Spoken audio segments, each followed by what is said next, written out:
bahwa kenapa dikatakan pemimpin milenial, karena saya ini masih masuk dalam generasi milenial. Sampaikanlah bahwa Bendungan Karanloe ini sudah mangkrak 3 tahun. Iya. Dan Bapak Presiden menekankan untuk segera bisa dilanjutkan dan bisa diresmikan. Kita lakukan identifikasi masalah jembatan kembar. Ada 5 masalahnya jembatan kembar. Saya minta izin kepada Bapak saya untuk maju sebagai calon anggota DPRD Provinsi Sulawesi Selatan. Almarhum Bapak saya mengatakan, saya izinkan kamu maju tapi dengan satu syarat. Ke depan ini Pak, gubernur atau DPR? Ya, Assalamualaikum warahmatullahi wabarakatuh. Waalaikumsalam. Sobat Herald, bertemu lagi dengan saya Aswad Syam dalam podcast Herald Indonesia Bangku Kanan. Saat ini kita kedatangan tamu istimewa.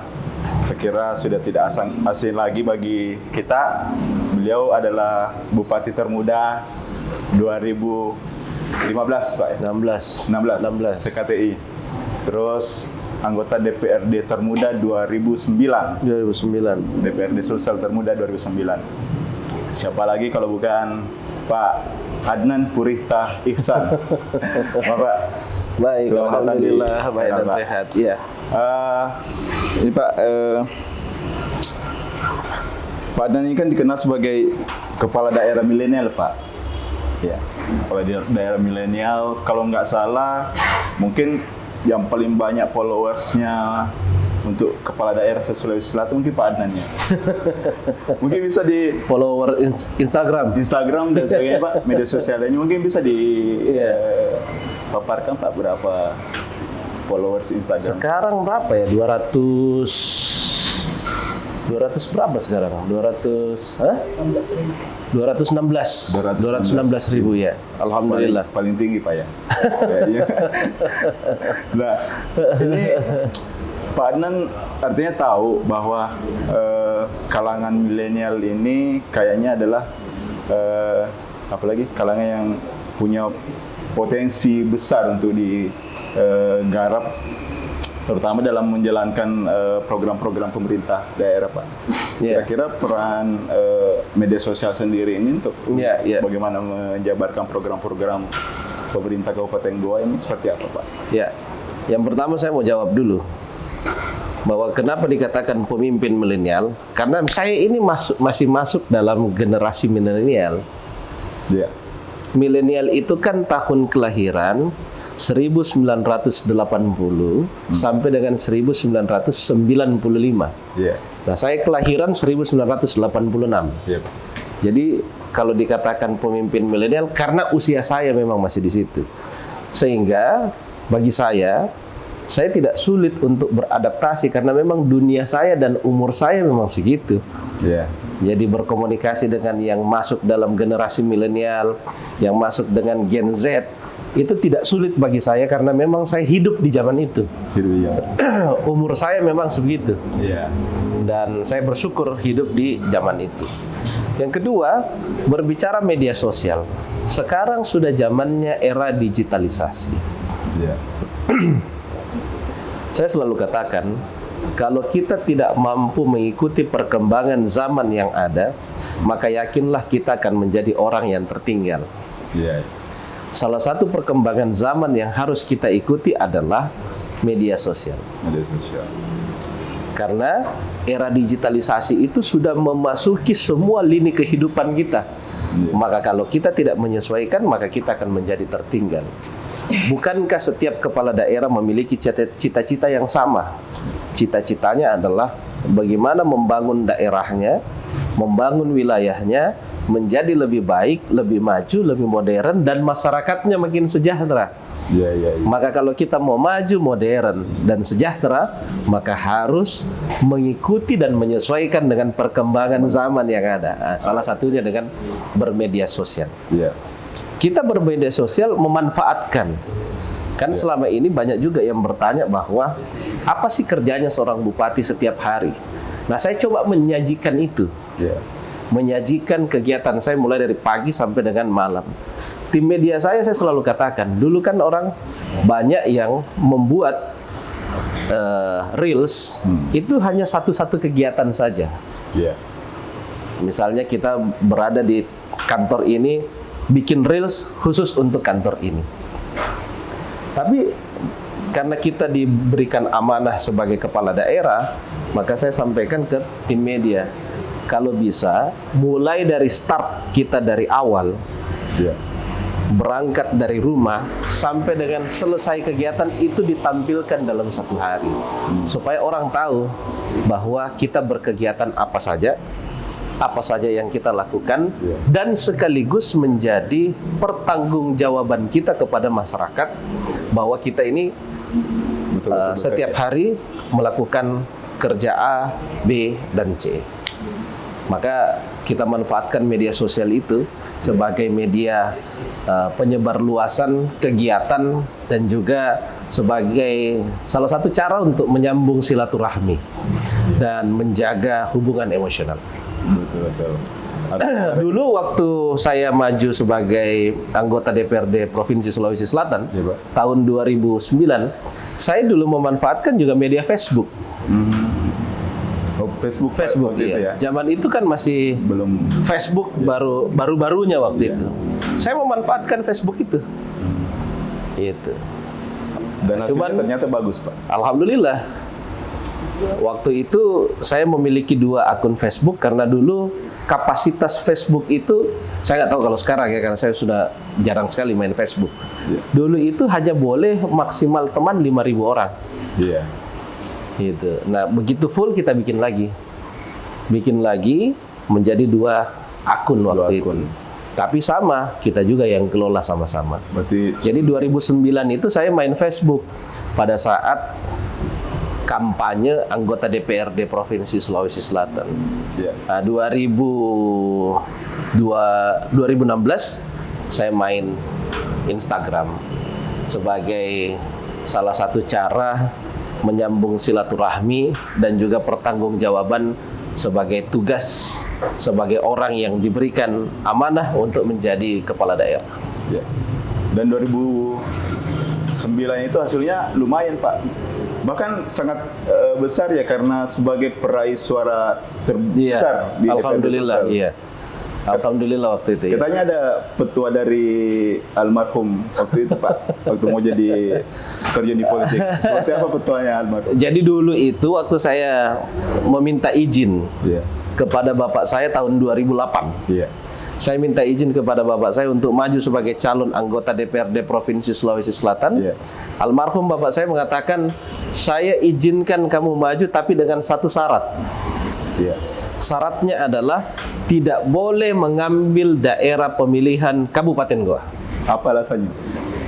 Yang pertama, beliau katakan kalau kau terpilih karena hasil kerjamu dan kinerja seluruh timmu, Iya. semua orang mengatakan karena saya bupati di Goa. Bukan karena kamu. Iya. Yang kedua, di usia kamu ini baru 22 tahun, kamu cari pengalaman dulu. Iya. Kalau kamu terpilih berarti alhamdulillah, kamu diberikan kepercayaan oleh masyarakat. Tapi kalau kamu tidak terpilih, jadikan ini pengalaman untuk persiapkan di Iya.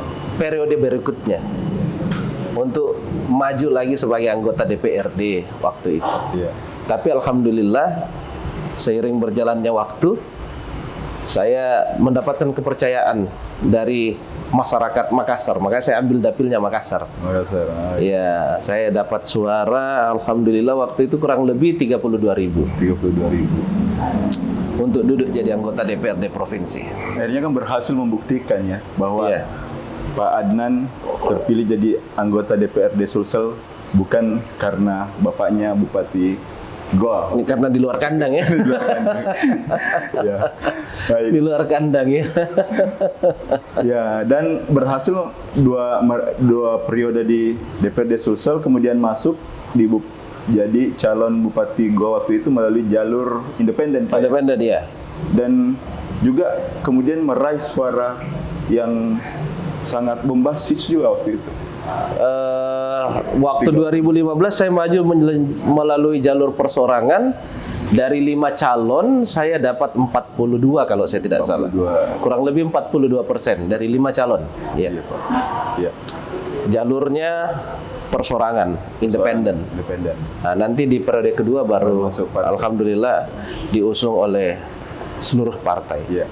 Bersama dengan seluruh partai. Dan begitu masuk terpilih jadi Bupati Goa, awal-awal harus dihadapkan pada persoalan yang sangat pelik waktu itu ya. Pak Adnan dihadapkan persoalan pembebasan lahan bendungan Karaloy, kalau tidak salah. Bendungan Karaloy. Iya, Karaloy. Iya. Saya baru menjabat 3-4 bulan kalau saya tidak salah. Iya. Saya langsung dihubungi waktu itu oleh Pak Menteri PU, Pak Basuki. Pak Basuki. Beliau minta untuk saya ketemu dengan beliau, Iya. mengatur waktu untuk segera bisa ketemu. Iya. Dan saya ketemu dengan beliau di kantornya di Jakarta. Dan disampaikanlah bahwa bendungan Karaloy ini sudah mangkrak 3 tahun. Iya. Dan Bapak Presiden menekankan untuk segera bisa dilanjutkan dan bisa diresmikan Iya. oleh Bapak Presiden, sehingga manfaatnya bisa dirasakan langsung oleh seluruh lapisan masyarakat yang ada. Iya. Meskipun memang bendungan ini tidak mengaliri Kabupaten Goa, Oh, daerah lain justru Pak. Jeneponto. Jeneponto. Oh, iya, iya, iya. Iya, iya. Jadi untuk mengaliri secara keseluruhan masyarakat khususnya petani yang ada di Kabupaten Jeneponto. Jadi waktu itu saya bersama dengan Forkopimda kompak dengan Pak Dandim, Pak Kapolres, Kajari, Ketua Pengadilan, waktu itu juga Kepala Balai, Ketua DPRD juga waktu itu kita kompak untuk menghadapi seluruh persoalan yang ada dan kita terus berpegang pada aturan yang berlaku, barulah kita kembali mampu menjalankan pembangunan Bendungan Karaloy waktu itu. Dan katanya diapresiasi betul oleh pusat Pak ya. Alhamdulillah. Dengan memberikan, ada katanya bonus yang diberikan Pak. Bonus apa itu Pak? Bonus program. Oh, bonus program. Ya. Jalanan ke Malino Pak ya? Jalan ke Malino, ya. Yang dikerja oleh Balai. Ya. Oleh Balai.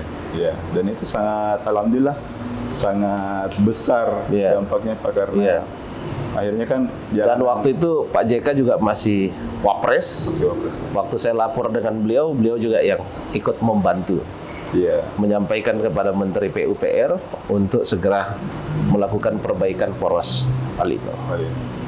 Dan di sana kan juga ada kemudian agenda-agenda penting, yaitu kalau tidak salah Beautiful Malino Pak ya. Beautiful Malino. Ya. Ini katanya sudah masuk di agenda pariwisata nasional Pak ya. Kalender event nasional, iya. Kalender event nasional. Kemarin sudah di launching oleh Menteri Pariwisata dan Ekonomi Kreatif, dan alhamdulillah Beautiful Malino sudah menjadi kalender event nasional dari Kementerian Pariwisata Republik Indonesia. Artinya dari sisi promosi sepenuhnya kita sudah dibantu oleh Kementerian Pariwisata. Karena memang kita sekarang fokus pada pengembangan pariwisata yang ada di Kabupaten Goa. Salah satunya yang kita kembangkan adalah Malino untuk dijadikan destinasi pariwisata unggulan. Yaitu tentu memperbaiki infrastrukturnya dan lain-lain. Dan alhamdulillah setelah infrastrukturnya dibenahi, itu memang memancing untuk investasi masuk di Malino, khususnya resort-resort.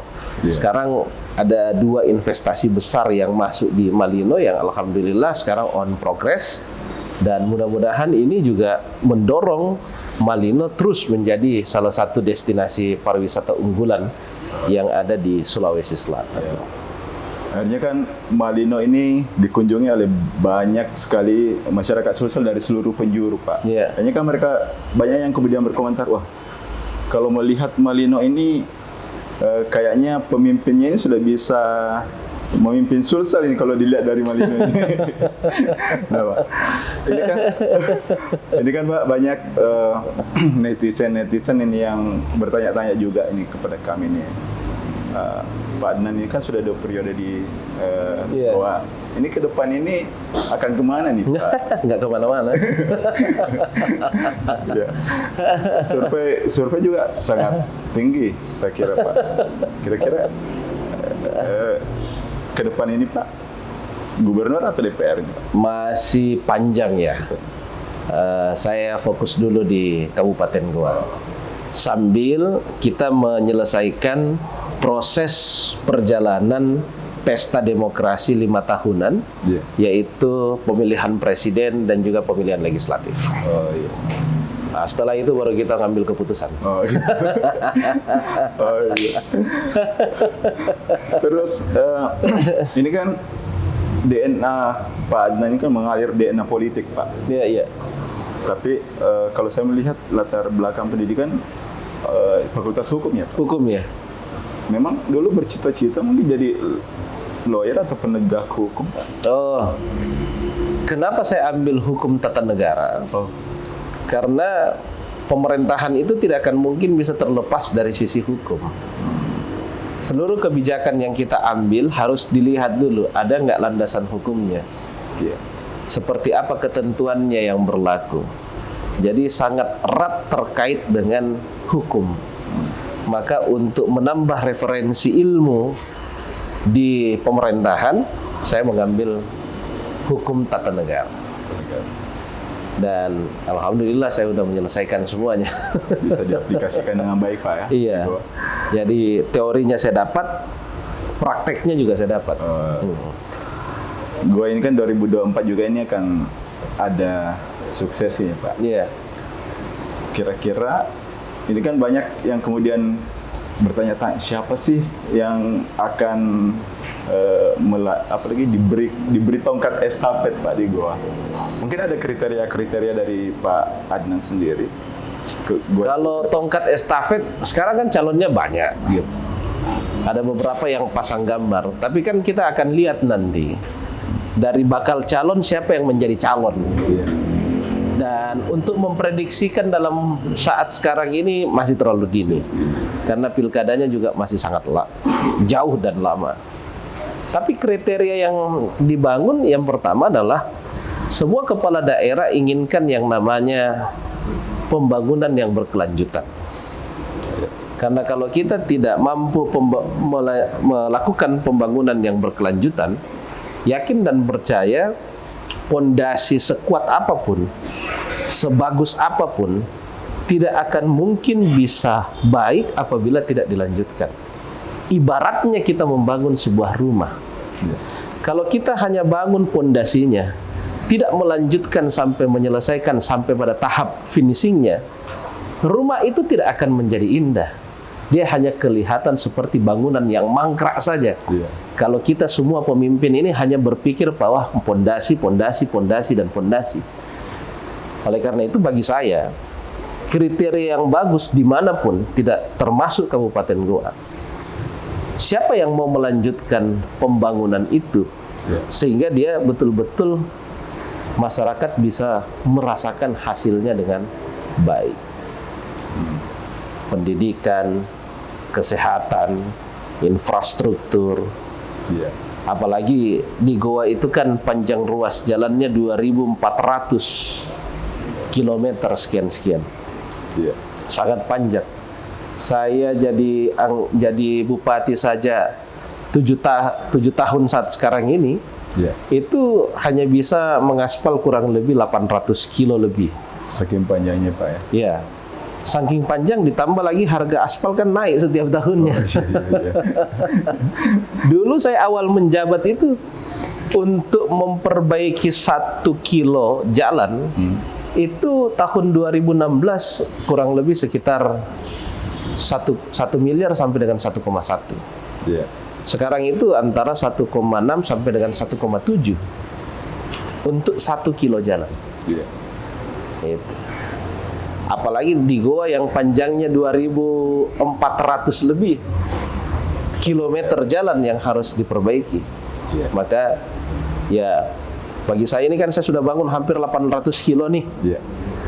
Siapapun nanti yang menjadi pelanjut saya kan harusnya dia melanjutkan saja. Lanjutkan. Iya. Supaya 2.400 itu bisa dirasakan secara keseluruhan oleh seluruh lapisan masyarakat yang ada di Kabupaten Goa.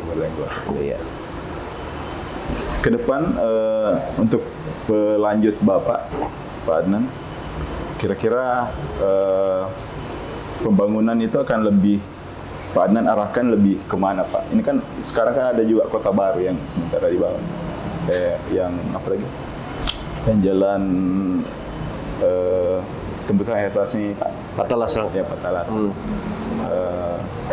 Itu kira-kira jadi prioritas ke depannya. Kalau saya kan fokus pada 5 ya. Yang pertama pendidikan.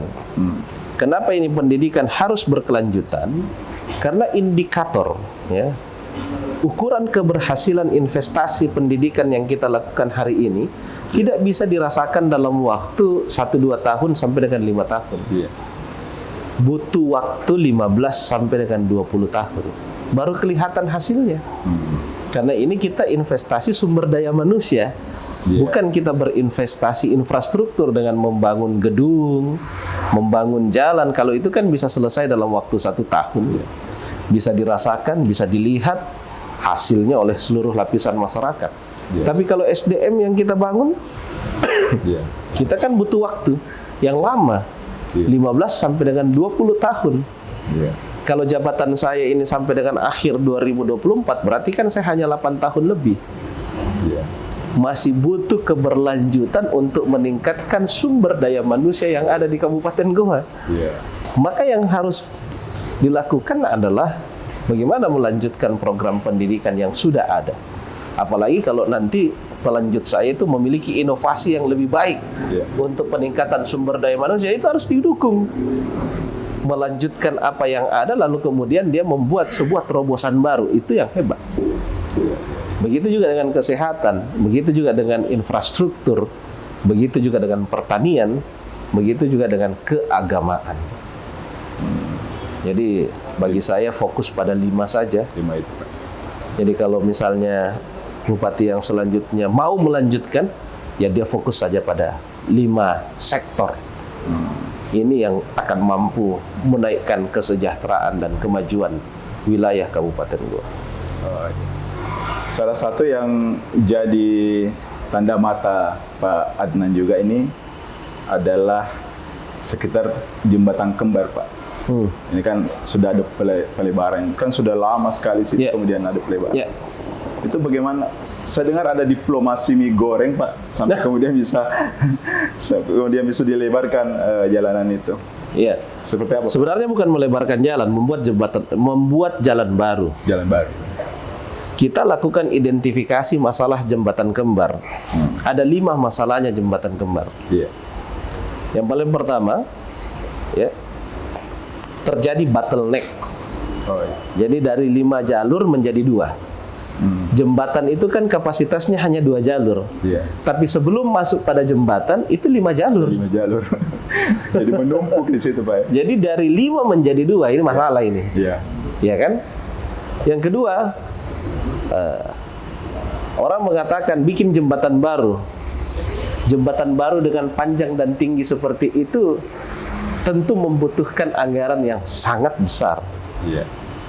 Sangat besar. Sulit untuk mewujudkan itu.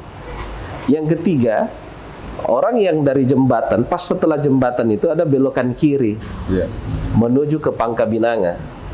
Nah, ini terjadi pertemuan antara yang mau naik dari Pangkabinanga ke Poros dengan yang dari Poros mau turun ke Pangkabinanga. Ini terjadi pertemuan.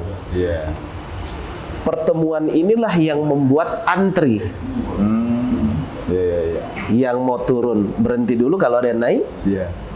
Yang mau naik itu juga sama, berhenti dulu kalau ada yang mau turun. Jadi kayak buka tutup Pak ya? Kayak buka tutup. Nah, yang keempat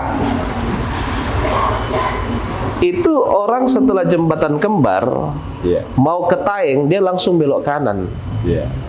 Nah, atas persetujuannya Pak Kapolres, kita minta ini tidak boleh langsung belok kanan, tapi diluruskan dulu. Supaya tidak langsung ekornya itu menyebabkan kemacetan.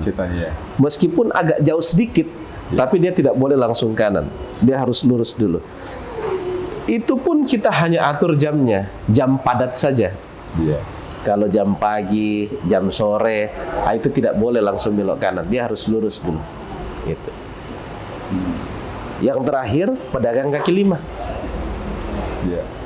Pedagang kaki lima yang ada di sepanjang poros Goa Takalar itu, Iya. khususnya di depan Stadion Kalegoa, Panciro sampai di Kalukuang, Iya. itulah yang menyebabkan kemacetan. Nah, dari 5 persoalan yang menyebabkan kemacetan ini, 3 bisa dilakukan. Iya. Yang pertama, kalau jalanannya kan bukan kewenangan kabupaten, Karena provinsi punya. nasional. Nasional ya. Dalam hal ini adalah Kementerian PUPR, dan di sini tanggung jawabnya adalah Balai Besar Jalan. Iya. Itu. Yang kedua, membangun jembatan baru kita tidak punya kemampuan untuk membangun jembatan sebesar itu, sepanjang itu, dan setinggi itu. Tapi yang 3 ini kita bisa. 1, kita carikan solusi supaya tidak terjadi antrian. Iya. Solusinya adalah membuat jalanan baru, jalanan tembus. Konsekuensinya adalah membebaskan rumah yang ada di situ. Iya, iya. Sehingga nanti kalau orang mau turun ke Pangkabinanga, dia langsung turun saja tanpa ada antrian Iya. dengan kendaraan yang mau naik. Iya. Gitu. Nah, yang dari Pangkabinanga mau lurus ke atas tidak perlu lagi ke Jembatan Kembar, Iya. tapi dia sisa lurus saja. Iya, iya. Sisa lurus. Nanti putaran baliknya kita perlebar. Konsekuensinya kita akan bongkar tugu yang ada di putaran balik itu supaya putaran baliknya lebih luas. Kemudian selanjutnya kita tidak akan membiarkan orang langsung belok kanan di jam-jam macet. Oh, Supaya ini terurai dulu. Terurai dengan baik baru dia belok kanan. Nanti di depannya baru dia belok kanan. Yang terakhir, pedagang kaki lima dalam waktu dekat kita akan relokasi ke Pasar Bontorea yang baru saja selesai kita bangun. iya, iya, iya. Orang mengatakan, kenapa baru dibangun? Dari 2019 kita bangun. Tapi waktu 2020 kita mau lanjutkan pembangunannya, terjadi COVID-19. Ya, pandemi. Di mana semua anggaran pembangunan itu diarahkan untuk penanganan COVID. Iya. Sehingga tertunda, 2020 tidak jadi, 2021 juga tidak jadi. 2022 baru kita bangun. Sudah selesai. Sekarang lagi pendataan. Semua pedagang kaki lima yang ada di sepanjang poros itu untuk kita geser masuk ke dalam pasar. Sehingga dari 5 masalahnya 3 mampu kita urai. Iya. Nah, saya mengibaratkan dari persoalan 100%, ibaratnya nanti ya 60 sampai dengan 70% bisa kita kurangi masalahnya. Iya. Bukan menghilangkan kemacetan. Tidak mungkin kita mampu menghilangkan kemacetan di situ. Tapi menguranginya. Mengurangi kemacetan yang ada di Jembatan Kembar sampai 70% bisa. Iya. Bisa. Sama ketika yang dari Goa mau ke yang dari Palangga mau ke Sungguh Minasa, nah, saya juga sudah survei. Depan Balak Lompoa itu kan terjadi penyempitan di jalan Cokro Aminoto. Iya. Maka nanti pohon dan juga trotoar yang ada di depan Balak Lompoa kita akan pangkas, pohonnya kita pangkas, trotoarnya kita bongkar, jalanannya kita perlebarkan. Ini saya akan menyurat ke provinsi. Karena jalanannya itu jalanan provinsi. Semua jalanan poros di gua itu merupakan jalan nasional dan juga jalan provinsi. Oh, iya, iya. Itu kendalanya, Pak, ya. Jadi biar bagaimanapun kita harus menyurat kepada provinsi, juga menyurat ke nasional.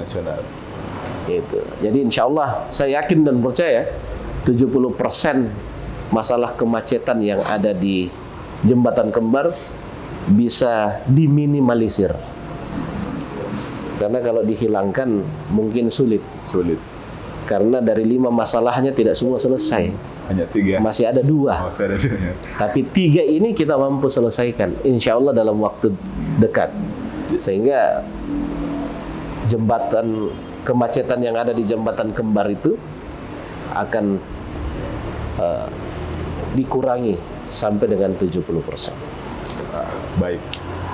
Pak Adnan, mungkin terakhir ada mungkin pesan-pesan kepada para calon-calon pemimpin milenial atau politisi-politisi milenial, Pak, untuk ke depan itu apa yang harus mereka persiapkan itu 2024. Silakan. Kalau kita melihat visi dari Bapak Presiden, Indonesia Emas 2045. Salah satu indikator dari Indonesia Emas 2045 itu adalah usia produktif lebih banyak dibandingkan usia yang non-produktif. Ini yang disebut dengan bonus demografi. Semua negara yang mengalami bonus demografi itu dikatakan sebagai tahun emas, tahun keemasan. Kenapa? Karena usia produktifnya lebih banyak dibandingkan usia non-produktif. Itulah kenapa diprediksi Indonesia menjadi negara kekuatan keempat di dunia, ekonomi terkuat keempat di dunia. Kenapa? Karena ada bonus demografinya. Nah, saya ingin sharing kepada teman-teman seumuran saya dan adik-adik saya. Salah satu cara untuk mampu memaksimalkan bonus demografi ini adalah dengan peningkatan sumber daya manusia. Ini bisa dikatakan bonus kalau SDM kita mumpuni. Tapi ini tidak bisa dikatakan bonus ketika SDM kita tidak mumpuni. Maka yang harus dipersiapkan adalah tingkatkan SDM kita. Belajar terus, cari ilmu terus, kembangkan kompetensi diri terus, sehingga nantinya kita bisa meraih secara bersama-sama kesuksesan itu. Nah, itulah pesan saya. Baik, makasih Pak Adnan Puritah Ihsan. Demikianlah Sobat Herald, perbincangan kita dengan Pak Adnan Puritah Ihsan, salah seorang pemimpin muda yang punya karir politik cemerlang ke depan. Amin, kita harapkan bisa tumbuh menjadi salah satu tokoh Sulsel yang akan berkiprah bahkan di nasional ya. Amin ya rabbal alamin.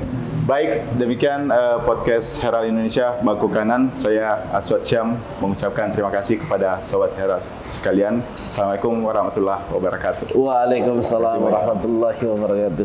Silakan di sini. Iya.